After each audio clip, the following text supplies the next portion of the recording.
astros y ancestros.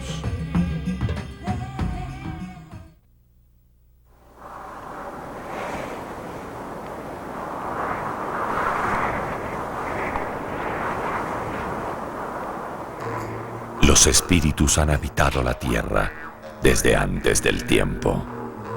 Se encarnaron en cuerpos que viajan por el planeta. Errantes llegan, pero ya no saben de dónde vienen. Buscan a los dioses y con cantos los llaman.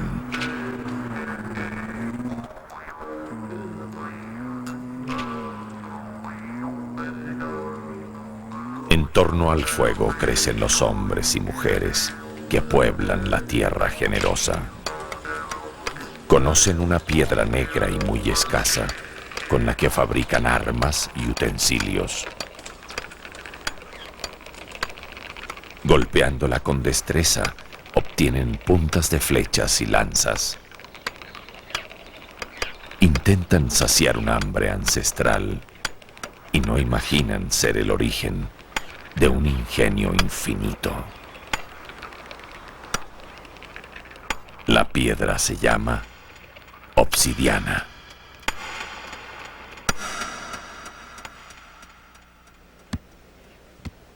Muchas vueltas dio la tierra en torno al sol, y las mujeres ahora germinan como sus plantas el alimento.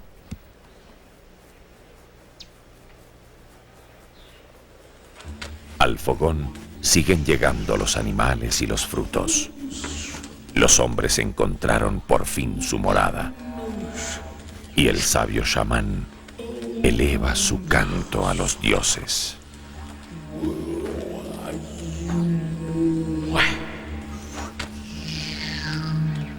Y los dioses lo escucharon. La planta mayor de los Andes, el maíz, llegó para repartirse en granos abundantes.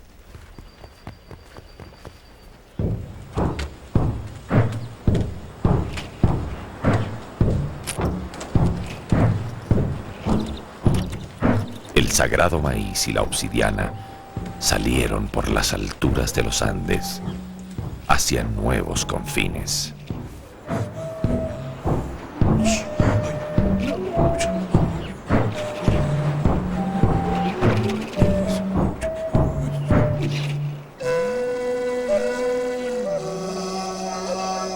Así como la tierra da frutos, la mujer da la vida a los hombres.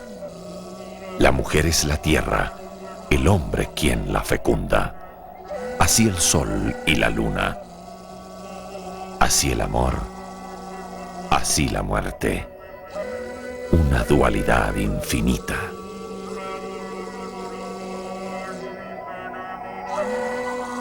Cuando los hombres se hermanaron con las plantas, entonces celebraron la unión de tantos y escogieron su territorio.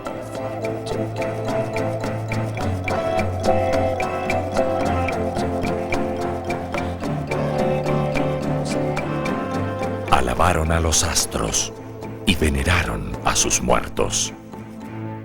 Enfrentaron con fecundidad a la muerte y fueron la mujer y la tierra, la matriz de la simiente. La primera cultura reconocida en América vivió en las costas del actual Ecuador. Se llamó Valdivia.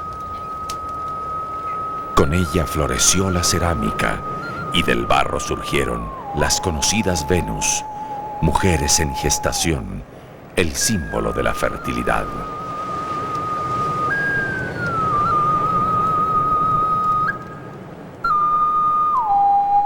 Desde la cultura valdivia en adelante en el tiempo, los hombres perfeccionaron la cerámica.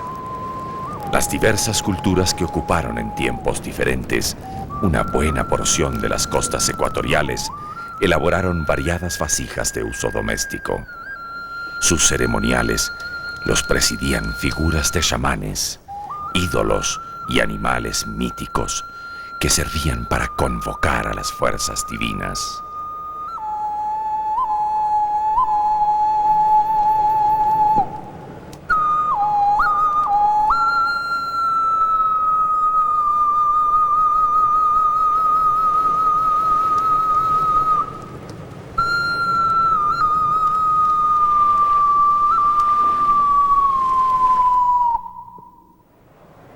si del barro nacieron las formas, las plantas trajeron algo más que alimento. La del algodón fue vital para cubrir su cuerpo. Del algodón surgieron los primeros textiles y fue un telar el que los urdió.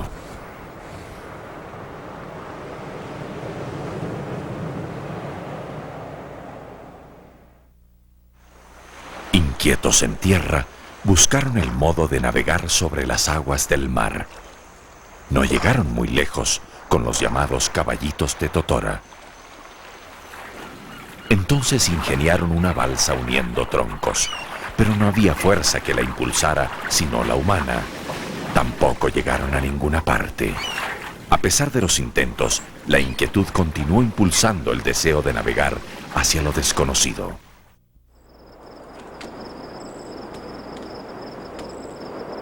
El chamán es cada vez más esencial como intermediario entre el hombre y sus deidades.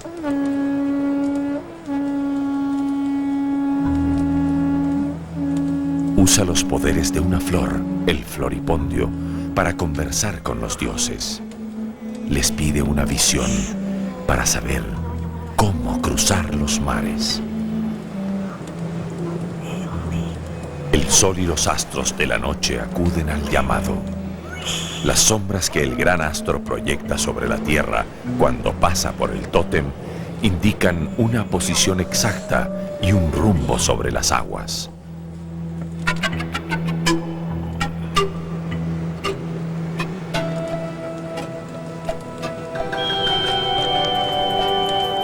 La visión del chamán anticipa el curso a los navegantes. El deseo parece cumplirse. Ahora que la nave está ahí, lista para salir, el chamán entrega al océano en gratitud lo que la tierra ha generado como ofrenda.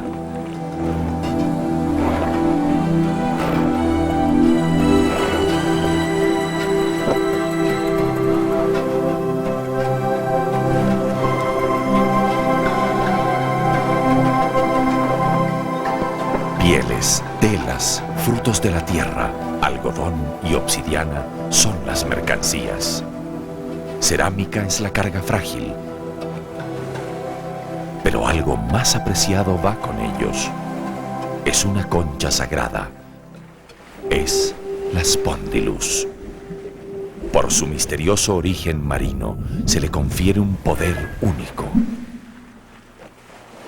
Los elegidos deben sumergirse a grandes profundidades para encontrarla. Entonces, para que sus pulmones soporten, beben un brebaje de frailejón, una planta traída de los Andes. Para alcanzar la profundidad rápidamente, cargan consigo una piedra labrada que actúa como peso adicional.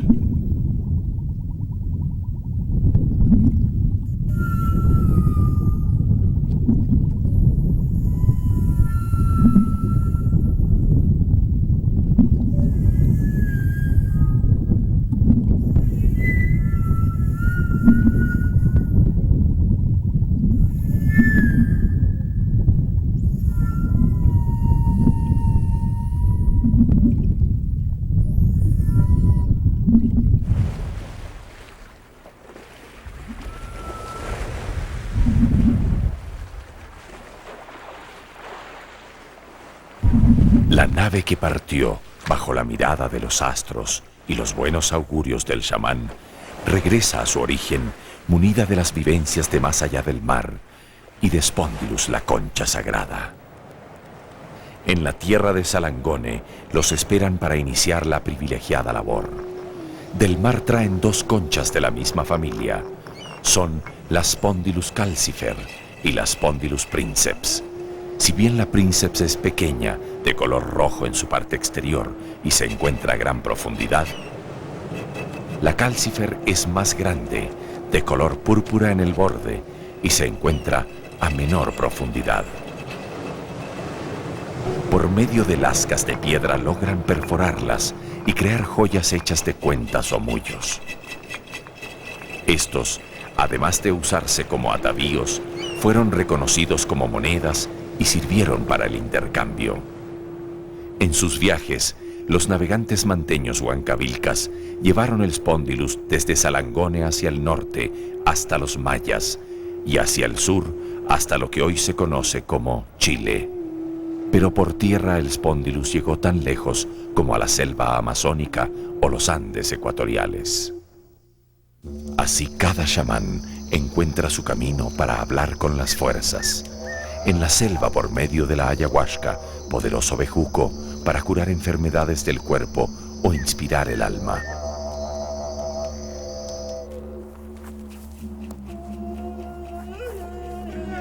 En los Andes, con el San Pedro, cactus mágico y visionario, todos vibrantes enlazadores con las divinidades.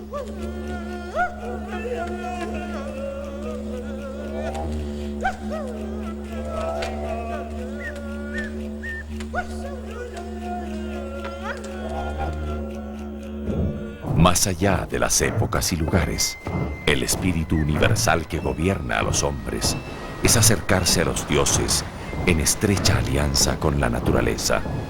Entonces, por ese idéntico espíritu, los hombres buscan acercarse entre sí y compartir tanto sus creencias como sus objetos.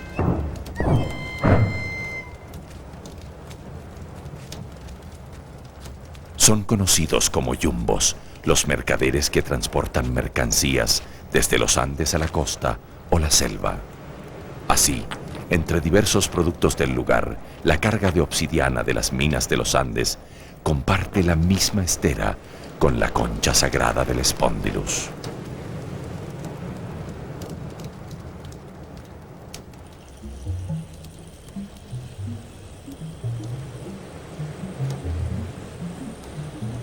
La spondylus, femenina divinidad, encuentra su equivalente masculino en un caracol, el strombus. Juntos procrean la continuidad de la vida.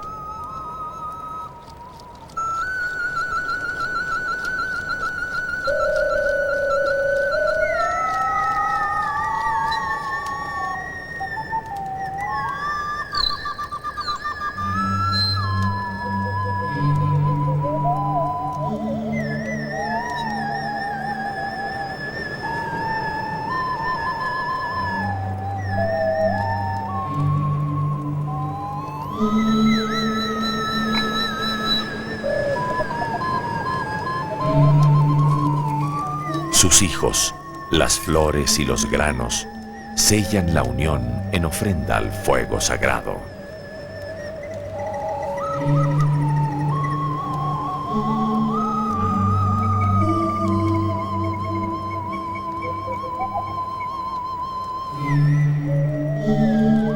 Por su significado ceremonial y por su delicado sabor, al cuerpo de la spondylus se lo distinguía como el alimento de los dioses.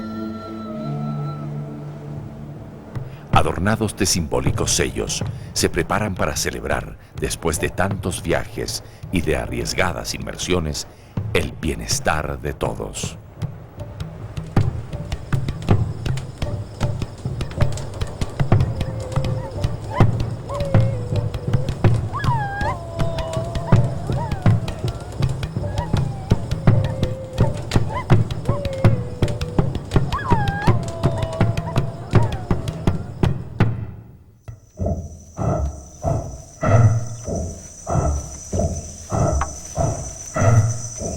En la inmensa boca de un río, allí está la isla cubierta de mangles.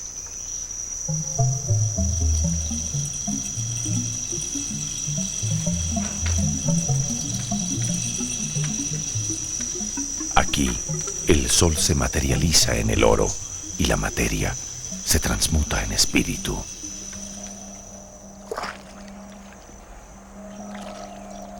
A esta isla solo llegan los muertos, y solo dignatarios muertos.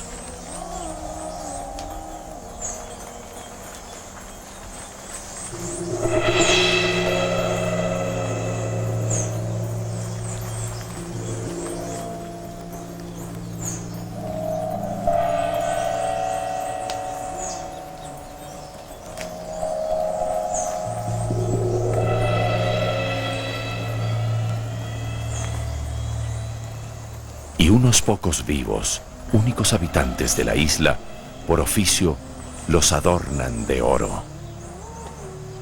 Los guían para el largo viaje hacia donde solo ellos saben.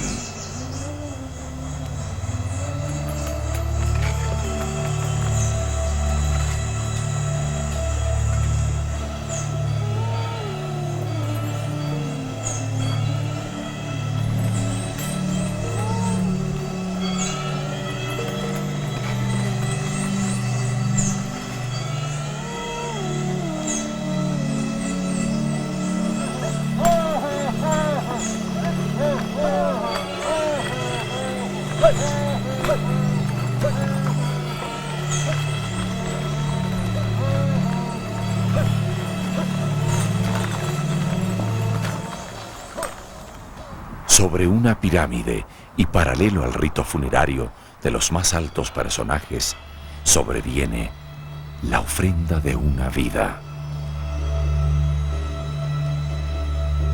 El oro se ha tomado las formas.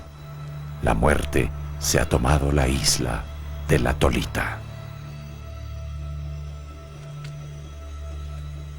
Pero el oro no solo sirvió a los muertos, también los vivos disfrutaron de su brillo.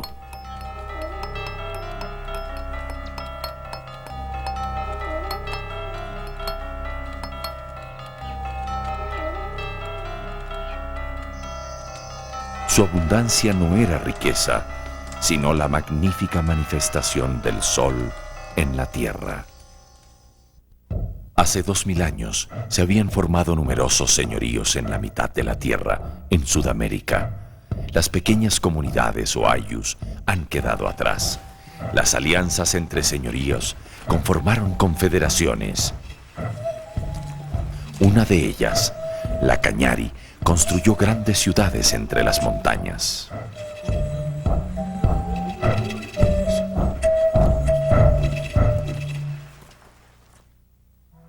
El mito cuenta que los Cañari son descendientes de una guacamaya y un joven que se ha refugiado con ella, escapando del diluvio universal. Dedicaban una gran devoción al astro más cercano, la luna. Así que el culto mayor se llamaba Kilia Raimi, que significa fiesta de la luna, y se celebraba en un santuario llamado Pila Loma.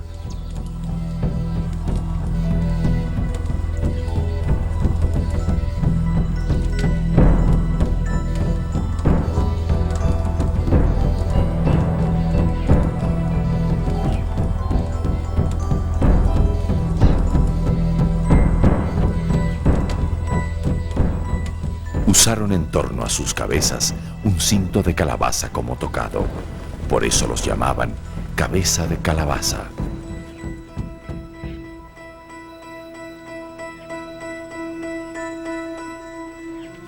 Espléndidos orfebres trabajaron el abundante oro para sus ritos funerarios.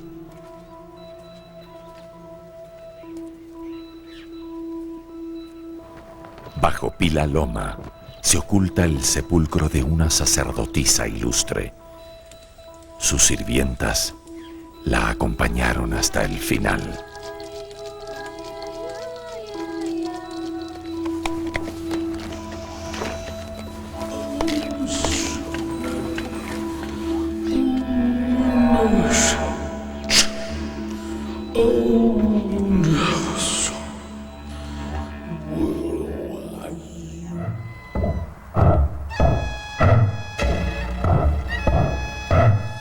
Tras un viaje de muchos días, los yumbos regresan de la costa. Llegan a la tierra de los quitus, cuando estos celebran una abundante cosecha de granos sagrados. La leyenda narra que una vez, hombres de raza inteligente y emprendedora llegaron desde el mar, desde la bahía de Caraques. Caraques viene de cara, que significa hombre. Los caras subieron a los Andes y sometieron a los quitus, quienes habitaban una región de la serranía llamada Quito. De esta unión surgió un nuevo señorío, el de los quitucaras. Los señoríos contaban con un sitio fijo de feria llamado Tiangués. Los mercaderes acudían a estos sitios para realizar el trueque. Uno de los más importantes puntos en los Andes era el Tianguis de Quito. Y aquí otra vez se encuentran los productos de las diversas regiones ecuatoriales, los vegetales de la sierra, el algodón de la costa y nuevamente el spondylus frente a la obsidiana.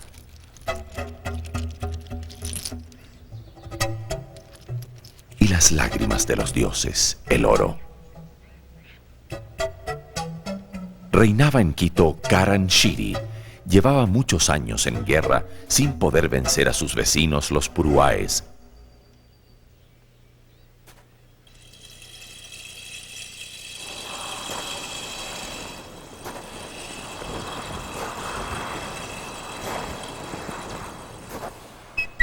Como Karan Shiri no tuvo hijos varones, proclamó a su hija, la princesa Toa, como heredera. Ella escogió a un príncipe de los puruáes llamado Tuchisela, hijo del rey Condorazo, para casarse, logrando con la alianza de sangre lo que las armas no pudieron lograr durante tantos años de guerra.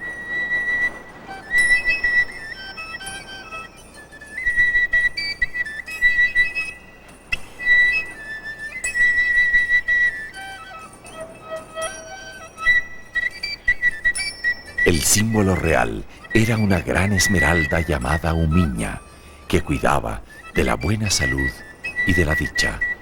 Gobernó así Tuchisela Shiri, el nuevo imperio que los cronistas llamaron el Reino de Quito.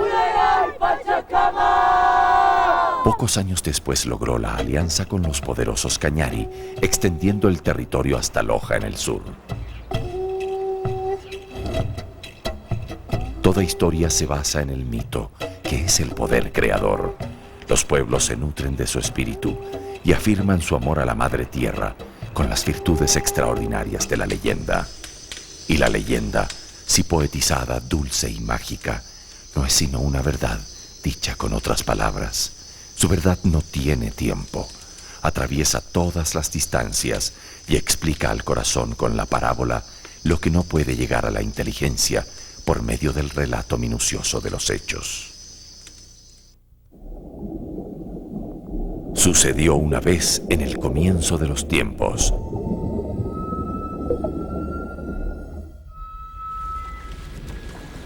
Llegó un pueblo, refugiándose del diluvio universal, a una península.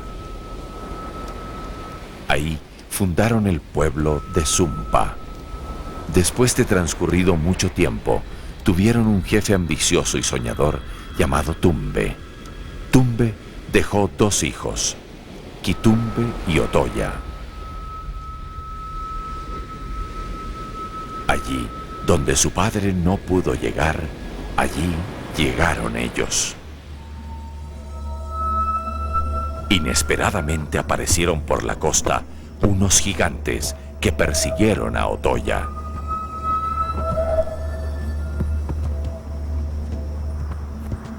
Otoya pronto fue sometido y murió.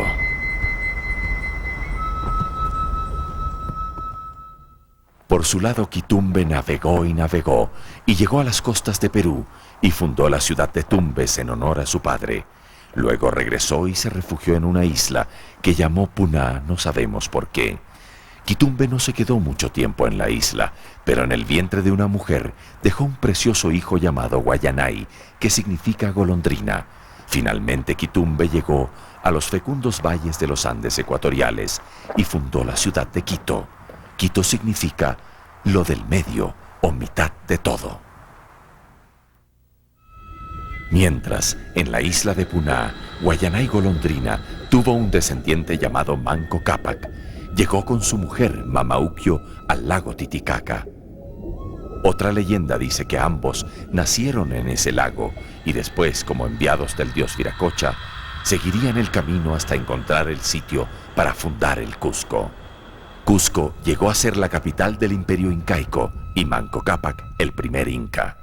La leyenda explica el origen común de los pueblos andinos. El símbolo de la golondrina ilustra las sucesivas emigraciones, todas generadoras de un antiguo mestizaje.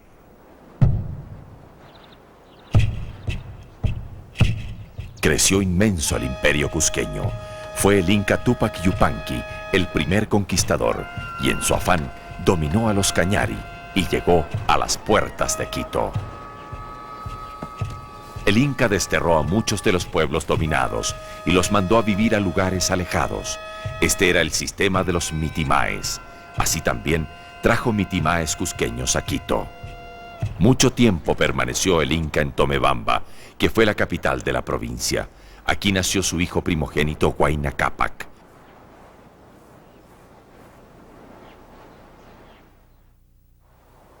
El nuevo inca intensificó aún más las guerras de conquista hacia el norte. En Quito, los xiris no estaban preparados para una guerra de esta magnitud, pero tenían aliados como los caranquis, pueblo guerrero con poco temor a la muerte. Cochasquí se llamaba el sitio sagrado de los caranquis. Sirvió también para la observación de los astros, hogar de la matriarca llamada Quilago, señora de Cochasquí. La princesa Quilago decidió enfrentar a Huayna Cápac conquistándolo. Lo invitó a una fiesta.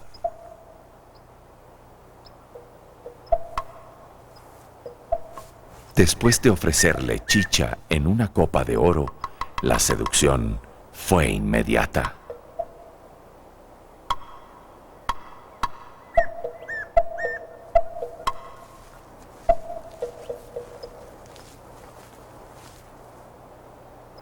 Ella quiso distraerlo con el amor para asesinarlo, pero el inca estaba bien protegido. El intento de Quilago terminó con su muerte. Varios años duró la conquista de Quito. En muchas batallas se derramó la sangre de tantos guerreros. Unos se rindieron, otros se enfrentaron a los invasores y se extinguieron en la lucha.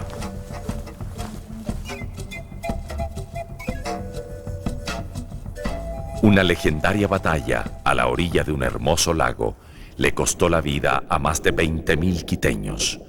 Los cadáveres fueron arrojados al lago y el agua se tiñó de rojo enteramente. De allí el nombre, Yaguarcocha, laguna de sangre.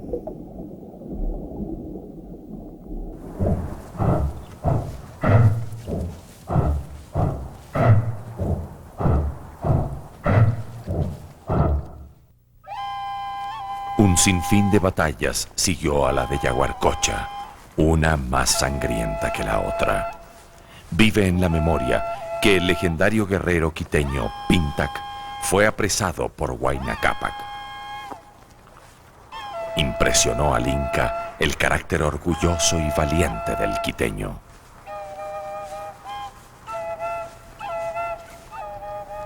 Según la pluma de los cronistas, en una de las batallas, el inca ordenó sacar los corazones de los quiteños caídos para luego sembrarlos en el campo.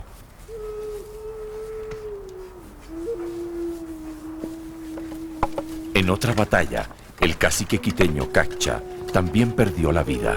Su hija heredera del poder cayó prisionera.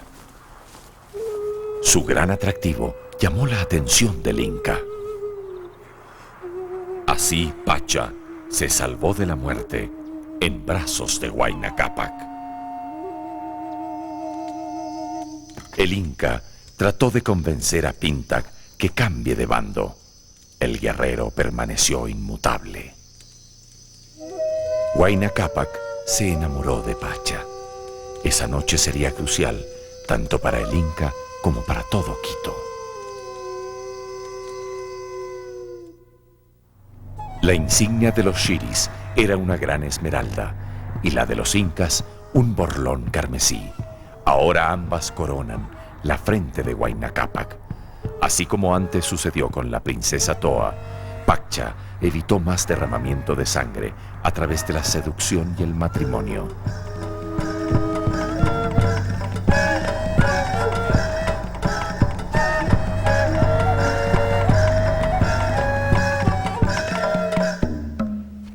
En su prisión, Pintac no ha abierto la boca ni para comer. permanece firme como su voluntad. Hasta que una madrugada, un guardia lo encontró sin vida.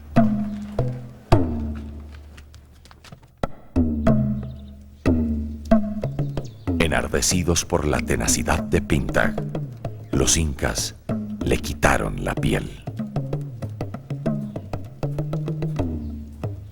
Con esta, prepararon un tambor ceremonial que fue enviado al Cusco como prueba de su sometimiento.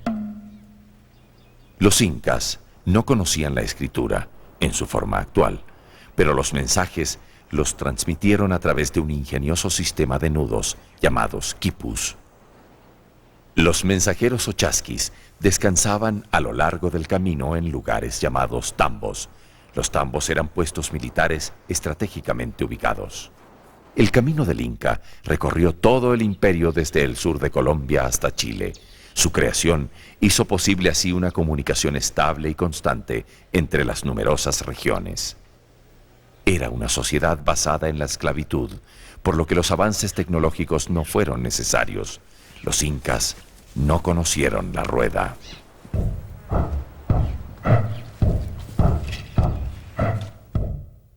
En ese entonces, las pirámides de Cochasquí se consideraron como el ombligo del mundo.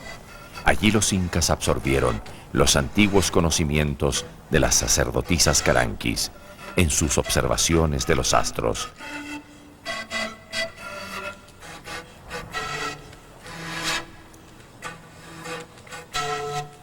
Los hombres se preparaban para celebrar la unión de las tierras, así como las de sus dioses.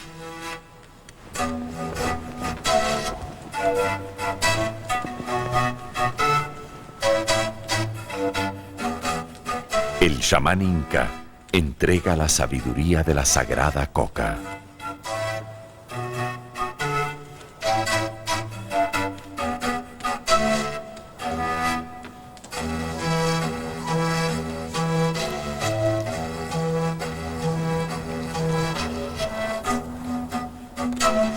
Tahuantinsuyo quiere decir unión de 4 regiones, lo que constituye un símbolo dentro de la cosmogonía andina. Tahuantinsuyo ya no es un imperio, es una filosofía, una forma de vida.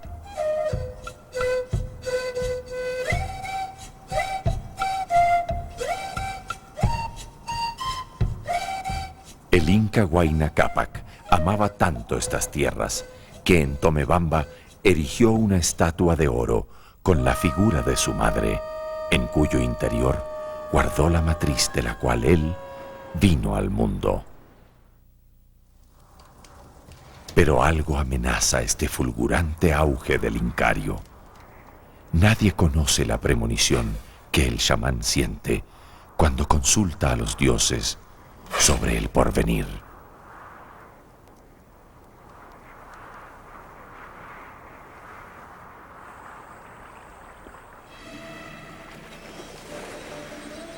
En el mar han aparecido unos extraños seres barbados.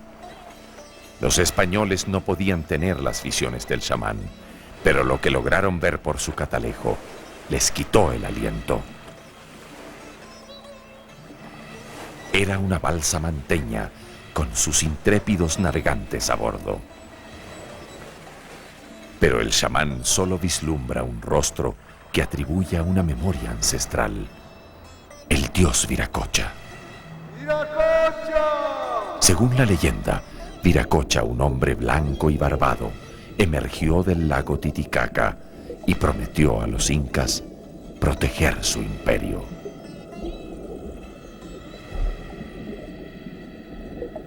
Huayna Cápac escuchó al chamán en sus visiones. Ahora el chamán le habla al inca sobre el mito de Pachacuti. Cada 500 años sucede una inversión en el curso de los hechos. El encuentro entre Viracocha y el primer inca dio origen al mito. El incario tardó 500 años en su desarrollo y allí se cumplió el presagio. Los españoles hicieron su primer contacto con el incario en el año 1528. El Tahuantinsuyu se preparaba para la fiesta mayor en el día del solsticio. La amenaza de los extraños todavía estaba lejos, pero en el corazón del chamán se escondía un mal presagio.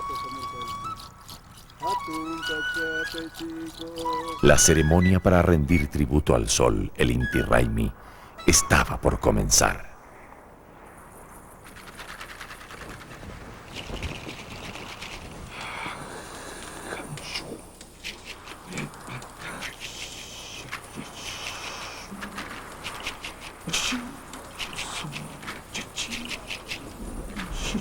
Inti Taitico. Kaigrano botan me kan Taitico Bacarapan Taitico.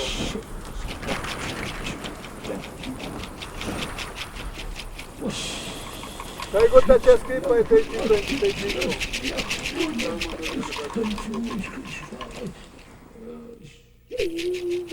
Se hizo presente el joven Atahualpa, hijo predilecto de Huayna Cápac, quien creció en Quito inseparable de su padre.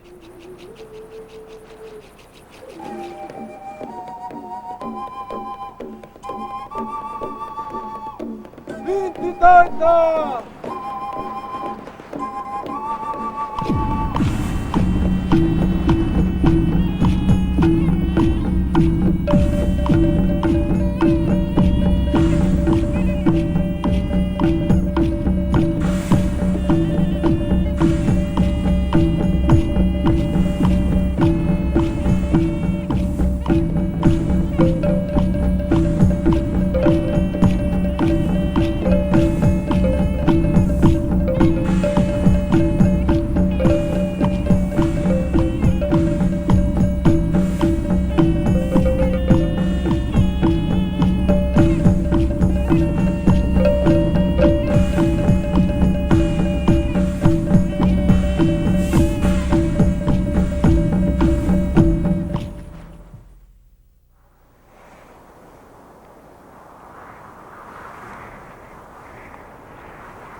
Uno de los mensajes que le llegó a Huayna Cápac sobre los hombres del mar fue un lienzo pintado en España. Para el Inca y el chamán, ese rostro era el del dios Viracocha.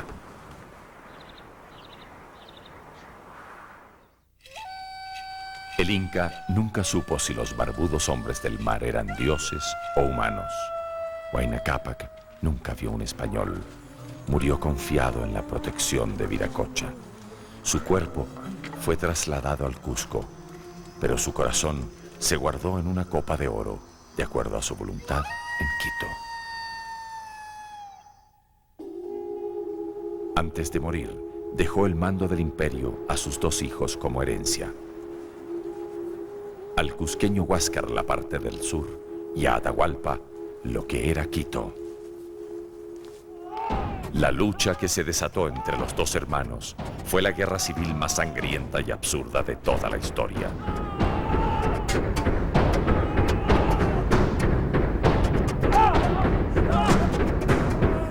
Huáscar fue el derrotado. Sus vencedores le obligaron a ver la ejecución de sus mujeres, incluso las embarazadas, y a toda su corte, también a sus 24 hijos. Atahualpa fue proclamado único Inca, el Zapay Inca, señor del Tahuantinsuyu.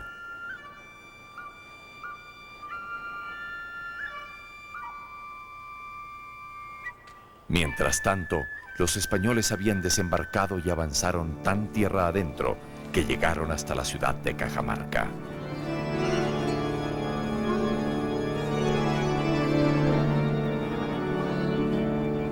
Para Atahualpa resultó inverosímil.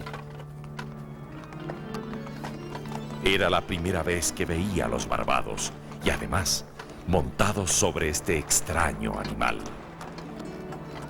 Hernando de Soto hizo una clara demostración sobre la bestia. El cura Valverde, con fingida seguridad, fue el primero en aproximarse al Inca, acompañado por un traductor conocido como Felipillo. Trajo consigo dos símbolos de su religión: el crucifijo y la Biblia.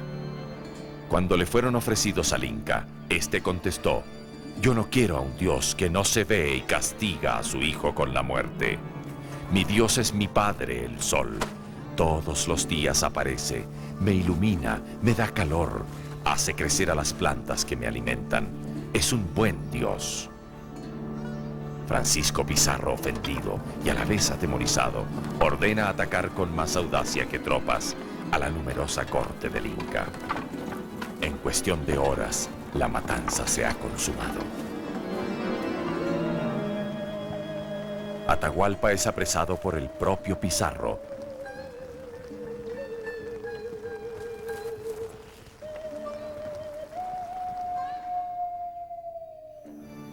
Esa misma noche, Atahualpa es invitado a la mesa de Pizarro.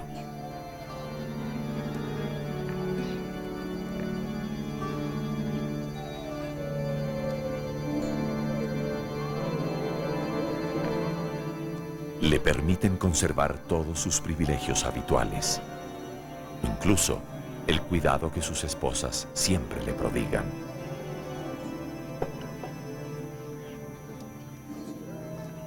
Desconcertado, ve comer a sus captores. ¿Serán o no enviados del dios Viracocha? Con obsesiva codicia por el oro, Pizarro Calculador le ofrece una alianza militar a Atahualpa que consolidará su poder, pero el Inca la rechaza.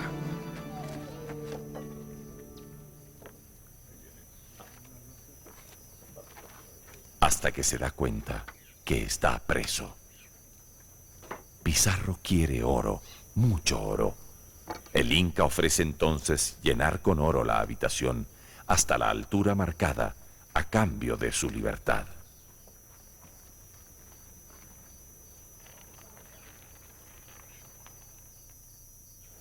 Ocho meses duró la prisión de Atahualpa. Se estableció una relación particular entre los dos maestros de la guerra, pero llegó el momento en que Pizarro tenía que tomar una decisión. La habitación estaba por llenarse con el oro prometido, pero no podía arriesgarse a liberar al Inca. Decidió matarlo. Así llegó el momento del juicio. Atahualpa fue juzgado por 4 motivos: por haber usurpado el mando del imperio, por dar muerte a su hermano, por practicar la idolatría y por insurrección. Fue condenado a muerte en la hoguera.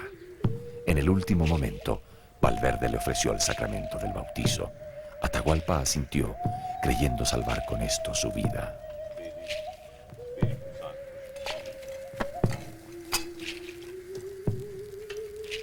La integridad espiritual del Tahuantinsuyo también fue demolida.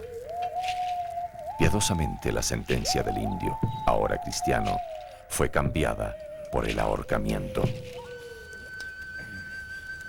Al enterarse de su muerte, los porteadores del oro de la recompensa lo escondieron en el camino. El cuerpo del último Inca recibió cristiana sepultura. Hasta hoy, atormentan a las codiciosas mentes las leyendas del tesoro de Atahualpa. Ya todo es pasado. El Tahuantinsuyo sucumbió ante un nuevo cambio en el rumbo de los acontecimientos. Una creencia ancestral confundió al dios Viracocha con barbados truhanes.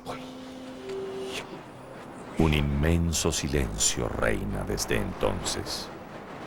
No han transcurrido aún los 500 años de la profecía.